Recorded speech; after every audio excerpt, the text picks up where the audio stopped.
Good morning to all of you. मैं Shailesh Yadav, assistant professor geography. जैसा कि आप सबको पता है कि हाल ही में department of college education government of Rajasthan ने नवाचार करते हुए एक यूट्यूब चैनल स्टार्ट किया है, ज्ञान सुधा सक्सेस साथी। इसका उद्देश्य है आप तक प्रतियोगी परीक्षाओं की तैयारी करने में जो भी सहायक सामग्री सिद्ध हो सके उसको पहुंचा। इसी श्रृंखला में हम बात कर रहे थे आरपीएससी द्वारा जो नोटिफाइड अभी असिस्टेंट प्रोफेसर कॉलेज एजुकेशन के लिए जो नोटिफिकेशन जारी किया गया है उसके थर्ड पेपर की। और उसमें हम दो वीडियोस में देख चुके हैं, राजस्थान का भूगोल और राजस्थान का आर्ट एंड कल्चर। और आज जो हमारा डिस्कशन का जो टॉपिक होगा वो होगा राजस्थान का पॉलिटिकल और एडमिनिस्ट्रेटिव स्ट्रक्चर, जो है राजस्थान का जो राजनीतिक और प्रशासनिक संरचना या प्रशासनिक ढांचा है उसके बारे में हम बात करेंगे। उसका सिलेबस क्या है और पिछले एग्ज़ाम में जो क्वेश्चंस आए थे उनके बारे में हम थोड़ा सा डिटेल में देखेंगे। तो देखते हैं, स्टार्ट करते हैं टॉपिक को। सिलेबस फॉर द एग्ज़ाम, तो इसमें मैंने जैसे कि आपको बताया 5 सेक्शंस हैं। पहला सेक्शन आपका हिस्ट्री एंड कल्चर है जिसको हम पढ़ चुके हैं। दूसरा जो सेक्शन है वो राजस्थान का भूगोल है जिसको भी हम देख चुके हैं। तीसरा सेक्शन जिसकी आज हम बात करेंगे वो है राजस्थान का प्रशासनिक और राजनीतिक ढांचा। ठीक है, इसके बाद में है इकोनॉमी ऑफ राजस्थान जिसको नेक्स्ट वीडियो में देखेंगे। और साथ ही कुछ करंट के क्वेश्चंस या कॉन्टेम्प्रेरी इवेंट्स के क्वेश्चंस आते हैं उनको भी हम जो देखेंगे नेक्स्ट वीडियोस में, उसको हम डिस्कस करेंगे। तो सबसे पहले हम बात करते हैं जो पेपर का सेक्शन है उसके सिलेबस की। तो यदि आप सिलेबस देखोगे तो सबसे पहले आपका है governor, chief minister and council of ministers, मतलब राज्यपाल, मुख्यमंत्री और राजस्थान का जो मंत्रिपरिषद है उसके बारे में देखना है हमें। उसके बारे में आपको अच्छे से पता होना चाहिए। साथ ही नेक्स्ट है आपका state legislative assembly, high courts and judicial system of Rajasthan, मतलब राजस्थान की विधानसभा, राजस्थान उच्च न्यायालय और न्यायिक प्रणाली। इसमें आपको देखना है कि वर्तमान में जो विधानसभा है वो 15वीं विधानसभा है, उसमें कौन कौन सदस्य हैं, कितनी महिलाएं एसटी से इसमें आई हैं, कितनी टोटल महिलाएं हैं, कितनी महिलाएं जो है आपकी एससी कैटेगरी से निर्वाचित हुई हैं। ठीक है, तो पूरा डिटेल आपको इसके बारे में पता होना चाहिए। इसके बाद में अगला है आपका, इसमें राजस्थान में राज्य स्तरीय आयोग और अन्य संस्थाएं जो हैं इनके बारे में आपको पढ़ना है। तो कौन कौन सी संस्थाएं और आयोग हैं उनको देख लीजिए आप।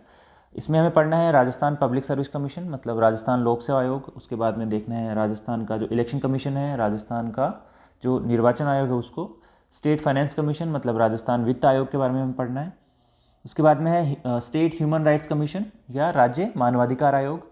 उसके बाद में है स्टेट कमीशन फॉर वुमन, राज्य महिला आयोग।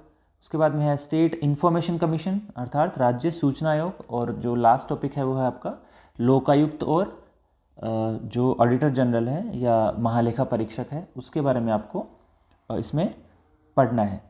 नेक्स्ट जो है टॉपिक इसमें आपको देखना है चीफ सेक्रेटरी के बारे में, चीफ सेक्रेटरी। उसके बाद में गवर्नमेंट सेक्रेटरीट मतलब सचिवालय के बारे में देखना है आपको। सीएमओ या मुख्यमंत्री जो कार्यालय है उसके बारे में पढ़ना है। डिविजनल कमिश्नर जो होते हैं उनके बारे में देखना है। जिला प्रशासन के बारे में डिटेल से पढ़ना है। Panchayati Raj institutions and local self government मतलब पंचायती राज संस्थाएं और जो स्थानीय सरकार है उसके बारे में आपको अच्छे से इसमें देखना पड़ेगा। जितना भी ऑब्जेक्टिव नॉलेज और सब्जेक्टिव नॉलेज आप देख सकते हो वो आपको इसमें देखना पड़ेगा। जो लास्ट टॉपिक है वो है आपका विकास प्रशासन से सरकारी नीतियों से, वो है आपका government policies and developmental programs, मतलब सरकारी नीतियां और विकास के जो कार्यक्रम हैं वो। लीगल राइट्स, जो आपके लीगल राइट्स हैं या फिर जो विधिक अधिकार हैं वो। साथ ही सिटीजन चार्टर मतलब जो नागरिक अधिकार पत्र है। और जो सोशल ऑडिट या सामाजिक अंकेक्षण होता है उसके बारे में आपको इसमें अच्छे से देखना है। तो अभी हम देखते हैं जो पिछले प्रश्न जो आए थे, पिछले वर्षों में जो प्रश्न आए हैं उनको एक बार हम थोड़ा सा शॉर्ट में देखते हैं। तो पहला जो प्रश्न है वो है हमारा, तो जो पहला प्रश्न हम देखेंगे वो है आपका, अनुसूचित जाति की कितनी महिलाएं 14वीं राजस्थान विधानसभा की सदस्य हैं। तो वर्तमान में 15वीं चल रही है, लेकिन हमें पता होना चाहिए कि पिछली बार कितनी महिलाएं जो थी वो अनुसूचित जाति की महिलाएं निर्वाचित हुई थी विधानसभा में। तो इसका आंसर है आपका पिछले बार 12 एससी कैटेगरी की महिलाएं विधानसभा में पहुंची थी।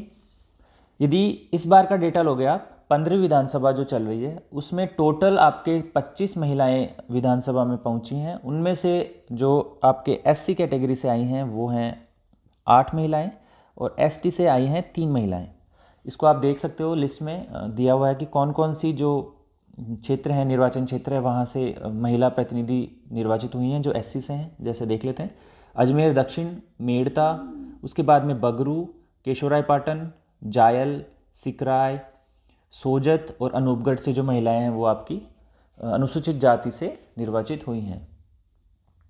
तो इस प्रकार 8 अनुसूचित जाति से निर्वाचित हुई हैं, और जो एसटी से निर्वाचित हुई हैं या अनुसूचित जनजाति से निर्वाचित हुई हैं वो पिछले विधानसभा में भी 3 थी और इस बार भी 3 ही महिलाएं अनुसूचित जनजाति से निर्वाचित हुई हैं। कौन कौन सी हैं वो सीटें हैं आपकी बामनवास, बामनवास के बाद में है किशनगंज, और किशनगंज के बाद में है आपका कुशलगढ़ जो आपका बांसवाड़ा में है। तो सवाईमाधोपुर, बारां और बांसवाड़ा जिलों से आपके प्रतिनिधि आए हैं। ठीक है, तो ये आपको पता होना चाहिए इस बार की विधानसभा का कि कितनी महिलाएं जो हैं आपकी अनुसूचित जनजाति से और अनुसूचित जाति से निर्वाचित हुई हैं। इसके अलावा टोटल महिलाएं भी आपको पता होनी चाहिए।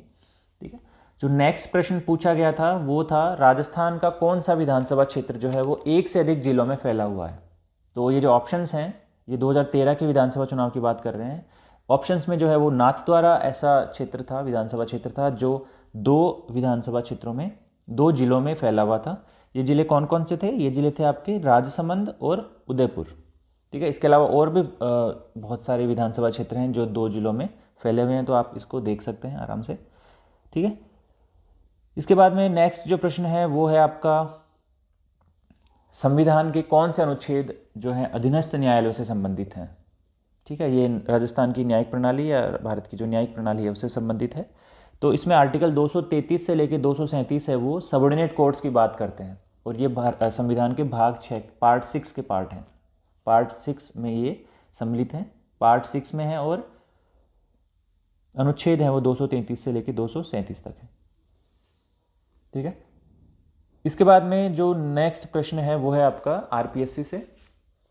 प्रश्न है कि राजस्थान लोक सेवा आयोग के प्रथम अध्यक्ष कौन थे। तो राजस्थान लोक सेवा आयोग के प्रथम अध्यक्ष थे एस.के. घोष। ऑप्शन 1 सही आंसर है। थोड़ा सा डिटेल में देख लेते हैं। राजस्थान लोक सेवा आयोग का जो गठन है वो हुआ था 16 अगस्त 1949 को, और संवैधानिक जो प्रावधान है लोक सेवा आयोग से संबंधित वो हैं आपके संविधान के भाग 14 में, और जो अनुच्छेद हैं वो है 315 से 323 तक। राजस्थान लोक सेवा आयोग के बारे में विशेष बात यह है कि जब ये स्थापित हुआ था तो ये था जयपुर में। उसके बाद में 1956 में एक समिति बनी थी, सत्यनारायण राव समिति, जिसकी सिफारिश पर इसको अजमेर में ट्रांसफ़र किया गया। तो ये आपको पता होना चाहिए। और राजस्थान लोक सेवा आयोग के प्रथम अध्यक्ष थे आपके एस.के. घोष। ठीक है, तो ये आपको पता होना चाहिए। अगला प्रश्न है राजस्थान में लोकायुक्त के बारे में। तो 2 स्टेटमेंट दिए हुए हैं, आपको देखने हैं कौन सा स्टेटमेंट इनमें सही है। पहला स्टेटमेंट जो है राजस्थान में लोकायुक्त संस्था की स्थापना 1973 में की गई थी, ये सही आंसर है, सही स्टेटमेंट है। और जो प्रथम राजस्थान के लोकायुक्त थे वो थे आपके आई.डी. दुआ, ये भी सही स्टेटमेंट है। तो दोनों स्टेटमेंट सही हैं। ठीक है, थोड़ा सा डिटेल में देखते हैं। देखो, लोकायुक्त और उपलोकायुक्त अधिनियम 1973 में पारित किया गया था। इसका उद्देश्य था जनसाधारण को स्वच्छ, पारदर्शी, जवाबदेह और भ्रष्टाचार मुक्त प्रशासन प्रदान करना। ठीक है, तो और एक बार हम देख लेते हैं। देखो, राजस्थान के प्रथम लोकायुक्त थे न्यायमूर्ति श्री आई.डी. दुआ, और जो अंतिम अभी तो वर्तमान में पद रिक्त है, इससे जो मतलब जो अभी थे वो थे एस.एस. कोठारी, न्यायमूर्ति श्री एस.एस. कोठारी जी। ठीक है, और इसमें एक इन्फॉर्मेशन और आपको पता होना चाहिए कि राजस्थान में जो उप लोकायुक्त हैं वो केवल एक बार वो हुए हैं, वो हुए आपके, उनका नाम है के.पी.यू. मेनन। ये 1973 से लेके 1974 तक उप लोकायुक्त रहे हैं। तो ये राजस्थान के एकमात्र उप लोकायुक्त रहने वाले व्यक्ति हैं। ठीक है, तो ये आपका प्रश्न हो गया लोकायुक्त से संबंधित। अगला प्रश्न देखते हैं। ये प्रश्न डिलीट कर दिया गया था। राजस्थान में लोकायुक्त का कार्यकाल क्या होता है? तो वर्तमान में इसमें अमेंडमेंट हुआ है, और अभी 5 वर्ष या 65 वर्ष की आयु जो भी पहले हो वो लोकायुक्त रह सकते हैं, लेकिन इसमें अमेंडमेंट किया गया है। जब ये प्रश्न आया था तो उस समय 8 वर्ष थी, तो इस वजह से इसको डिलीट किया गया है। लेकिन आप देख सकते हैं कि राजस्थान में लोकायुक्त का कार्यकाल 5 वर्ष का, पहले 5 वर्ष का था, जिसे मार्च 18 में सरकार द्वारा बढ़ाकर 8 वर्ष कर दिया गया था। लेकिन हाल ही में एक ऑर्डिनेंस के थ्रू जुलाई 2019 में इसमें संशोधन किया गया है और लोकायुक्त का जो कार्यकाल है उसको पुनः 5 वर्ष कर दिया गया है। तो वर्तमान में ये है 5 वर्ष अथवा 65 वर्ष की आयु जो भी पहले हो, ठीक है। साथ ही ये पुनर्नियुक्ति के पात्र नहीं होते हैं। तो आंसर किसका, अभी इसका आंसर क्या होगा, 5 वर्ष या 65 वर्ष की आयु जो भी पहले हो। अगला प्रश्न देखते हैं। अगला प्रश्न है, भारतीय संविधान का कौन सा अनुच्छेद यह उपबंध करता है कि प्रत्येक राज्य के लिए राज्यपाल होगा। तो इसके लिए जो अनुच्छेद 153 है ये कहता है कि देश में प्रत्येक राज्य का एक राज्यपाल होगा, साथ ही एक व्यक्ति 2 या 2 से अधिक राज्यों के राज्यपाल के रूप में नियुक्त किया जा सकता है। तो ऑप्शन 3 हमारा होगा करेक्ट आंसर, ठीक है। तो ये राज्यों से संबंधित है। राज्य किससे हैं, भाग 6 से संबंधित हैं। और संविधान के अनुच्छेद 152 से लेकर 237 तक जो है राज्यों के संबंध में उपबंध किए गए हैं। इसके अलावा एक इम्पोर्टेंट आर्टिकल है आपका अनुच्छेद 155। ये क्या कहता है, ये कहता है कि राज्यपाल की नियुक्ति राष्ट्रपति द्वारा की जाती है, ठीक है। तो 153 क्या करता है, प्रत्येक राज्य के लिए राज्यपाल होगा ऐसा कहता है। अगला प्रश्न है आपका, राजस्थान राज्य महिला आयोग का कार्य निम्नलिखित में से कौन सा नहीं है। तो आप देखोगे ऑप्शंस, तो पहला महिला उत्पीड़न से संबंधित शिकायतें सुनना, डेफिनेटली ये कार्य है। दूसरा है महिलाओं के संवैधानिक प्रावधानों के क्रियान्वयन पर निगरानी रखना, ये भी कार्य है। तीसरा है महिला सशक्तिकरण हेतु प्रयास करना, ये भी इसका कार्य है।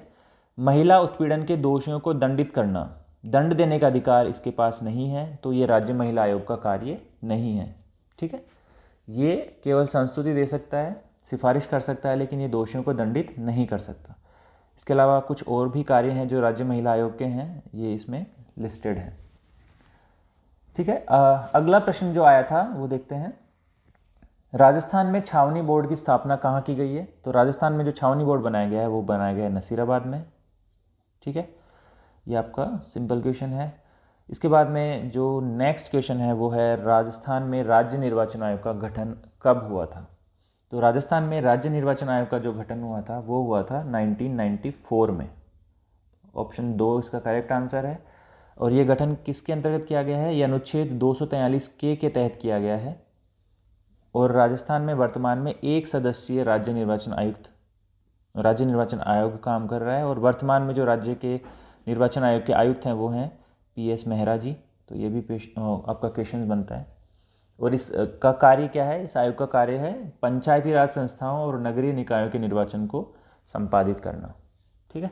तो राजस्थान राज्य निर्वाचन आयोग की स्थापना कब हुई, 1994 में। नेक्स्ट जो प्रश्न है वो है आपका, निम्नलिखित में से कौन सी पंचायत समिति एमपावर योजना से संबंधित नहीं है या एमपावर योजना की लाभार्थी नहीं है। तो इनमें से जो आंसर है वो है आपका बिलाड़ा जो है वो एमपावर परियोजना की लाभार्थी नहीं है। अब एमपावर परियोजना क्या है ये देख लेते हैं। राज्य सरकार द्वारा जोधपुर संभाग के 6 जिलों में अंतर्राष्ट्रीय कृषि विकास कोष IFAD जो है उसके तत्वावधान में, उसकी सहायता से स्कीम चलाई गई है mitigating poverty in western Rajasthan में, पश्चिमी राजस्थान में गरीबी शमन परियोजना। तो ये इसी का है, शॉर्ट बनाया है empower, mitigating poverty in western Rajasthan. इसमें जोधपुर संभाग के बायतू जो आपका बाड़मेर में स्थित है, सांकड़ा जो जैसलमेर में है, बाप जो आपका जोधपुर में है, सांचौर जो जालौर में है, बाली जो पाली में है और आबू रोड जो सिरोही में है, ये पंचायत समितियां इसमें सम्मिलित हैं। इनमें ये एमपावर परियोजना संचालित की जा रही है। तो इसमें बहुत सारे प्रश्न और बन सकते हैं, जैसे एमपावर योजना है क्या, इसका उद्देश्य क्या है, कहाँ कौन से संभाग में प्रारंभ की गई है और ये किसके सहयोग से प्रारंभ की गई है। तो ये IFAD के सहयोग से प्रारंभ की गई थी। और बायतू, आबू रोड और सांचौर यहाँ पे है ये। और आपका बिलाड़ा जो पंचायत समिति है वहाँ पर ये कार्यरत नहीं है। अगला प्रश्न जो है वो आपका यह है, 14वीं राजस्थान विधानसभा की कार्य संचालन परामर्शदात्री समिति के अध्यक्ष कौन हैं। तो 14वीं के कौन थे, हो गए हैं अभी वो थे आपके कैलाश चंद्र मेघवाल। बेसिकली जो स्पीकर होता है लोकसभा का, राज्यसभा का, सॉरी जो विधानसभा का स्पीकर होता है वो आपका जो कार्य संचालन समिति होती है उसका अध्यक्ष होता है, पदेन अध्यक्ष होता है। तो वर्तमान में कौन है इसके, वर्तमान में यदि प्रश्न आएगा तो कौन है इस समिति के अध्यक्ष, जो CP जोशी हैं वो जो राजस्थान विधानसभा के अध्यक्ष हैं, स्पीकर हैं, वो इस समिति के अध्यक्ष हैं। नेक्स्ट जो प्रश्न है वो है आपका, 14वीं विधानसभा में राजस्थान के किस जिले से सर्वाधिक महिला विधायक निर्वाचित हुई हैं? तो इसको देखते हैं। 14वीं विधानसभा में जो 200 सदस्य विधानसभा है राजस्थान की, उसमें 27 महिलाएं थीं। उनमें से जो लगभग 13% सीटों पर महिलाएं थीं और सबसे ज़्यादा जो महिला विधायक निर्वाचित हुई थी वो हुई थी आपकी गंगानगर से 3 विधायक। ठीक है। इसके अलावा धौलपुर, अजमेर, अलवर, भरतपुर, दौसा और जोधपुर से 2-2 महिला विधायक आपकी निर्वाचित हुई थी। यदि यही प्रश्न आता है आपका अब की बार कि 15वीं विधानसभा में किस जिले से सर्वाधिक महिला विधायक निर्वाचित हुई हैं, तो आप आंसर आपका होगा किससे हुई हैं? ये हुई हैं आपकी जोधपुर से। देखिए जोधपुर से कौन कौन है? जोधपुर में एक आपका ओसियां से है, उसके बाद में आपके जोधपुर से मनीषा पंवार जी हैं, उसके बाद में जोधपुर से एक आपके सूर्यकांता व्यास। ठीक है, तो टोटल कितने हो गए आपके जोधपुर से? एक, इसके अलावा ये आपकी मीना कंवर भी हैं, तो 2, 3 और 4, तो टोटल 4 जो हैं आपकी इस बार जोधपुर से निर्वाचित हुई हैं। तो सर्वाधिक कहाँ से निर्वाचित हुई हैं? जोधपुर से। ठीक है, ये प्रश्न पूछा जा सकता है। तो जोधपुर से आपकी 4 विधायक, महिला विधायक निर्वाचित हुई हैं जो सर्वाधिक हैं। और पिछले विधानसभा में ये गंगानगर से थी जो 3 थी। और इस बार ध्यान रखने की बात यह है कि इस बार टोटल 25 जो महिला विधायक हैं वो निर्वाचित हुई हैं। अगला जो प्रश्न है वो है विधानसभा चुनाव में अस्पष्ट बहुमत के कारण राजस्थान में राष्ट्रपति शासन कब लागू किया गया था? तो ये आपका 1967 में लागू किया गया था अस्पष्ट बहुमत के कारण। अगला प्रश्न है निम्नलिखित में से कौन राजस्थान विधानसभा के प्रथम गैर कांग्रेसी अध्यक्ष थे? तो राजस्थान विधानसभा के प्रथम गैर कांग्रेसी अध्यक्ष जो थे वो थे महारावा लक्ष्मण सिंह, जो आपके 6ठी विधानसभा में बने थे। और 6ठी विधानसभा ही पहली विधानसभा थी जिसमें सदस्य संख्या बढ़ाकर 200 की गई थी। ठीक है, और पहली बार इस समय भैरव सिंह शेखावत जी के नेतृत्व में गैर कांग्रेसी सरकार बनी थी, जनता पार्टी की सरकार बनी थी। ठीक है, 1977 में इस विधानसभा को तीसरी बार राष्ट्रपति शासन लागू करके भंग किया गया और पहली बार मध्यावधि चुनाव हुए थे। तो जो 6ठी विधानसभा है ये इसका बहुत सिग्निफिकेंस है, बहुत बार इस पे प्रश्न पूछे जाते हैं। और जो महारावा लक्ष्मण सिंह है वो 77 से लेके 89 तक 79 तक जो आपके राजस्थान विधानसभा के स्पीकर रहे और वो प्रथम गैर कांग्रेसी स्पीकर रहे। ठीक है, तो महारावा लक्ष्मण सिंह आपका इसका आंसर हो जाए। अगला जो प्रश्न है वो है आपका राजस्थान में 31 मार्च 2016 तक पंचायत समितियों की कुल संख्या क्या है? तो ये पुराना प्रश्न है, अभी देखते हैं। वर्तमान में जो कुल पंचायत समितियां हैं वो हैं आपकी 352। तो अभी जो आपको याद रखना है वो रखना है 352। जिला परिषद जो है वो 33 है और पंचायत समितियां हैं 352। और ग्राम पंचायत भी आपको ध्यान रखनी है, वो है 11,316। यदि आप औसत ग्राम पंचायत प्रति पंचायत समिति लोगे तो वो है आपकी 32 और औसत पंचायत समिति प्रति जिला परिषद है आपकी 11। तो ये शुरू के जो 3 डेटा हैं वो आपको पता होना चाहिए, स्पेशली पंचायत समितियां और ग्राम पंचायत आपको पता होना चाहिए कि कितनी कितनी है। ठीक है, तो अगला प्रश्न जो है पूछा गया था इस सेक्शन से वो था राजस्थान में आखिरी बार जब राष्ट्रपति शासन लगाया गया तो यहाँ के राज्यपाल कौन थे? ठीक है, तो आपको पता होना चाहिए कि राजस्थान में कितनी बार राष्ट्रपति शासन लागू हुआ है। राजस्थान में 4 बार राष्ट्रपति शासन लागू हुआ है, जो आपका 15 दिसंबर 1992 को लगा। अब 15 दिसंबर 1992 को राजस्थान में राज्यपाल कौन थे? वो थे आपके एम चन्ना रेड्डी। ठीक है, इसके अलावा आपको पता होना चाहिए कि राजस्थान में कब कब राष्ट्रपति शासन लगा है। 13 मार्च 1967, दूसरा 1973 से 1977 लगा, उसके बाद में आपका जो 16 मार्च 1980 को लगा है। तो ये 4 जो हैं वो आपको पता होना चाहिए डेट। और चौथा जो लगा वो लगा आपका 15 दिसंबर 1992 को। और इस समय आप देखोगे तो 1992 ये आपके दिसंबर 92 में थे मर्री चन्ना रेड्डी या एम चन्ना रेड्डी, राजस्थान के जो राज्यपाल थे ये थे। ठीक है, तो आंसर क्या हो गया हमारा? एम चन्ना रेड्डी उस समय राज्यपाल थे जब चौथी बार यहाँ पर राष्ट्रपति शासन या अंतिम बार जब राष्ट्रपति शासन लगा तब। नेक्स्ट जो प्रश्न है वो है आपका किस विधानसभा चुनाव में राजस्थान विधानसभा की सदस्य संख्या 184 से बढ़ाकर 200 की गई? जैसा कि मैंने आपको बताया अभी छठवीं जो आपकी विधानसभा है उसमें सदस्य संख्या आप देखोगे तो 184 से बढ़ा के 200 की गई थी। और ये वही विधानसभा था जब पहली बार राजस्थान में आपका जो गैर कांग्रेसी सरकार बनी थी, छठी विधानसभा में। ठीक है, अभी वर्तमान में जो चल रही है वो चल रही है 15वीं विधानसभा, ये भी आपको पता होना चाहिए।